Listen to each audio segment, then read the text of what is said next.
उनका स्वास्थ्य थोड़ा ज़्यादा बिगड़ रहा था और परिस्थितियां ठीक ऐसी ही थी। चुनाव का साल था वो, पहले चरण का नामांकन की शुरुआत हो रही थी और ठीक उसी बीच में उनका निधन हुआ। उनके निधन के बाद उनके सपनों की सोच को पूरा करने के लक्ष्य के साथ मेरी पार्टी ने आगे बढ़ने का काम किया।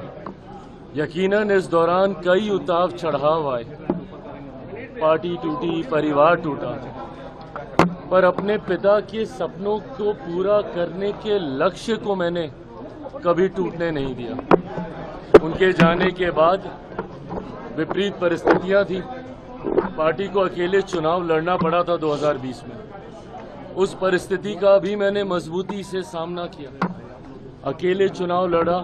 जो परिणाम बिहार की जनता ने दिए उन्हें सर आंखों पर रखता हुआ बिहार फर्स्ट, बिहारी फर्स्ट की सोच को मैं आगे बढ़ाता रहा। आज पुनः मेरे नेता की ये पुण्यतिथि हर लोक जनशक्ति पार्टी रामविलास के कार्यकर्ता के लिए एक संकल्प दिवस के तौर पर है, जहां उनके सपनों के बिहार को बनाना हमारा लक्ष्य है।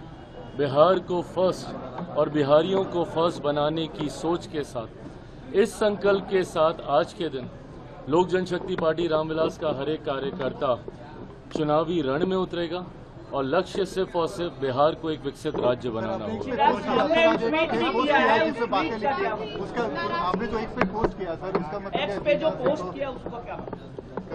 उसका मतलब एकदम स्पष्ट है, मेरे नेता हर मन से इस बात को कहते थे।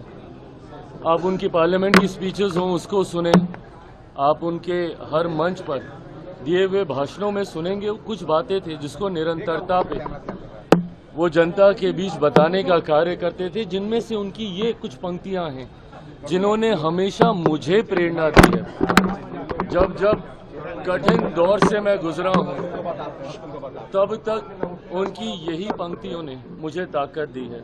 जुल्म करो मत, जुल्म सहो मत, जीना है तो मरना सीखो, कदम कदम पर लड़ना सीखो। अगर मैं लड़ता नहीं तो उन विपरीत परिस्थितियों से बाहर नहीं निकलता। आप संभवतः इसके कई राजनीतिक मायने निकालने का प्रयास कर रहे होंगे, पर मेरे लिए इनके राजनीतिक मायनों से ज़्यादा मेरी पिता के द्वारा दी गई वो शक्ति है जिसने हमेशा मुझे कठिन समय में हिम्मत बांधने का काम किया।